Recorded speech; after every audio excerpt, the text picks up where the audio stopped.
ವೀಕ್ಷಕರಿಗೆಲ್ಲ ನಮಸ್ಕಾರ.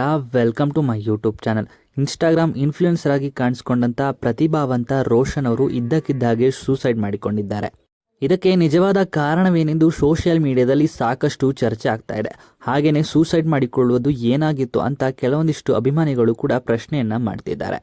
ಅದರ ಪ್ರಮುಖವಾಗಿ ಮತ್ತೊಂದು ಅಪ್ಡೇಟ್ಸ್ ಮೂಲಕ ಇದೀಗ ನಿಮ್ಮ ಮುಂದೆ ಈ ವಿಡಿಯೋನ ನಾನು ತೆರೆದಿಡ್ತಿದ್ದೇನೆ. ಹೌದು, ರೋಷನ್ ಅವರು ಸೋಷಿಯಲ್ ಮೀಡಿಯಾದಲ್ಲಿ ಸಣ್ಣ ತುಣುಕನ್ನು ಕೂಡ ಬಿಟ್ಟರು ಅದು ಸಾವಿರಾರು ಗಟ್ಟಲೆ ವ್ಯೂಸನ್ನು ಪಡೆಯುತ್ತಿತ್ತು. ಹೌದು, ಸಾವಿಗೆ ಶರಣಾಗುವ ಕೇವಲ ಸ್ವಲ್ಪ ಸಮಯದ ಮುಂಚೆ ತನ್ನ ಜೀವವೇ ಆಗಿದ್ದ 2 ಲಕ್ಷ ಫಾಲೋವರ್ಸ್ ಇದ್ದಂಥ ತನ್ನ ಪ್ರೀತಿಯ ಇನ್ಸ್ಟಾಗ್ರಾಮ್ ಅಕೌಂಟನ್ನು ಡಿಯಾಕ್ಟಿವೇಟ್ ಮಾಡಿದ್ದರು. ಆ ಕ್ಷಣದಲ್ಲಿ ಅವರ ಮನಸ್ಸಿನಲ್ಲಿ ಎಂಥ ಚಂಡಮಾರುತ ಎದ್ದಿರಬಹುದು. ಮುಸ್ಲಿಂ ಆಗಿದ್ದರೂ ಹಿಂದೂ ಆಚರಣೆಗಳನ್ನು ಪ್ರೀತಿಸ್ತಾ ಇದ್ದ, ಸದಾ ನಗುತ್ತಿದ್ದ ಆ ಮನಸ್ಸು ಯಾವ ನೋವಿಗೆ ಈ ಮಟ್ಟಕ್ಕೆ ಕುಗ್ಗಿ ಹೋಯಿತು ಎಂಬುದು ಈಗ ಅವರ ಸ್ನೇಹಿತರನ್ನ ಕಾಡುತ್ತಿರುವಂಥ ದೊಡ್ಡ ಪ್ರಶ್ನೆಯಾಗಿದೆ. ಹೌದು, ಕನಕಪುರದ ಹೊರವಲಯದಲ್ಲಿ ಕಂಡ ಆ ಭೀಕರ ದೃಶ್ಯ ಎಲ್ಲವೂ ಸರಿಯಾಗಿದೆ ಎಂದುಕೊಳ್ಳುವಾಗಲೇ ಸಿಡಿಲಿನಂತಹ ಆ ಸುದ್ದಿ ಅಪ್ಪಳಿಸಿದೆ. ಕನಕಪುರದ ಹೊರವಲಯದ ನಿರ್ಜನ ಪ್ರದೇಶವೊಂದರಲ್ಲಿ ಒಂದು ಹೊಂಗೆ ಮರಕ್ಕೆ ನೇಣು ಬಿಗಿದುಕೊಂಡ ರೋಷನ್ ತಮ್ಮ ಪ್ರಾಣ ಪಕ್ಷಿಯನ್ನು ಹಾರಿಬಿಟ್ಟಿದ್ದಾರೆ. ಗಾಳಿಯಲ್ಲಿ ತೂಗಾಡುತ್ತಿದ್ದ ಆ ನಿರ್ಜೀವ ದೇಹವನ್ನು ನೋಡಿದಾಗ ಎಂತಹ ಕಲ್ಲು ಹೃದಯದವರೆಗೂ ಕರುಳು ಚುರುಕೆನ್ನುತ್ತದೆ. ಲಕ್ಷಾಂತರ ಜನರನ್ನ ನಗಿಸುತ್ತಿದ್ದ ಆ ಮುಖ ಇಂದು ಶಾಶ್ವತವಾಗಿ ಕಣ್ಮುಚ್ಚಿದೆ.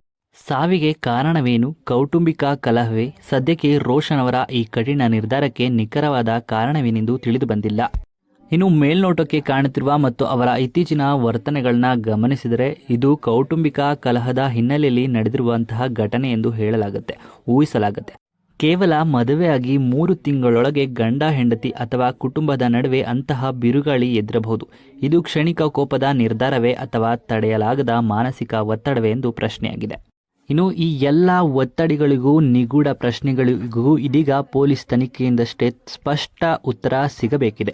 ಕೊನೆಯದಾಗಿ ಸೋಷಿಯಲ್ ಮೀಡಿಯಾದಲ್ಲಿ ಕಾಣುವ ಲೈಕ್, ಶೇರ್, ಕಮೆಂಟ್ಗಳ ನಡುವೆ ಒಬ್ಬ ಮನುಷ್ಯನ ಒಂಟಿತನ ಯಾರಿಗೂ ಕಾಣುವುದಿಲ್ಲ. ಧರ್ಮ, ಜಾತಿಗಳನ್ನು ಮೀರಿ ಬೆಳೆದಿದ್ದ ಆತನ ಸ್ನೇಹಮಹಿ ಗುಣಕ್ಕೆ ಸಾವಿನ ರೂಪದಲ್ಲಿ ಇಷ್ಟು ಕಠಿಣ ಶಿಕ್ಷೆ ಆಗಬಾರದಿತ್ತು. ದಿನ ಬೆಳಗಾದರೆ ಆತನ ವಿಡಿಯೋಗಾಗಿ ಕಾಯುತ್ತಿದ್ದ ಲಕ್ಷಾಂತರ ಫಾಲೋವರ್ಸ್ಗಳ ಕಣ್ಣೀರು ಮತ್ತು ಸ್ನೇಹಿತರ ಆಕ್ರಂದನವನ್ನು ಬಿಟ್ಟು ಮಿಸ್ಟರ್ ರೋಷು ಬಾರದ ಲೋಕಕ್ಕೆ ಪಯಣಿಸಿದ್ದಾರೆ. ಅವರ ಆತ್ಮಕ್ಕೆ ಶಾಂತಿ ಸಿಗಲಿ. ಇನ್ನು ರೋಷನ್ ಅವರು ಸಾವನ್ನಪ್ಪಿರೋದು ಯಾವ ವಿಷಯಕ್ಕೆ ಅಂತ ನೋಡೋದಾದರೆ, ಅವರು ಇತ್ತೀಚೆಗಷ್ಟೇ ಮದುವೆಯನ್ನ ಆಗಿದ್ರು. ಇನ್ನು ಹೆಂಡತಿ ಮತ್ತು ಅವರ ಕುಟುಂಬದ ಕಲಹದಿಂದಾಗಿ, ಟಾರ್ಚರ್ನಿಂದಾಗಿ ಸೂಸೈಡ್ ಮಾಡಿಕೊಂಡಿದ್ದಾರೆ ಅಂತ ಹೇಳಲಾಗ್ತಾ ಇದೆ. ಇದರ ಬಗ್ಗೆ ಯಾವುದೇ ರೀತಿಯ ಸ್ಪಷ್ಟ ಮಾಹಿತಿ ಇಲ್ಲ. ಪೊಲೀಸ್ ತನಿಖೆಯಿಂದಾಗಿ ಏನು ಬರುತ್ತೆ ಅಂತ ಕಾದು ನೋಡಬೇಕಾಗಿದೆ. ಇನ್ನು ರೋಷನ್ ಅವರು ಈ ರೀತಿ ನಿರ್ಧಾರವನ್ನು ತೆಗೆದುಕೊಂಡರ ಬಗ್ಗೆ ನಿಮ್ಮ ಅನಿಸಿಕೆಯನ್ನು ಕಮೆಂಟ್ ಮೂಲಕ ಕಮೆಂಟ್ ಮಾಡಿ ತಿಳಿಸಿ.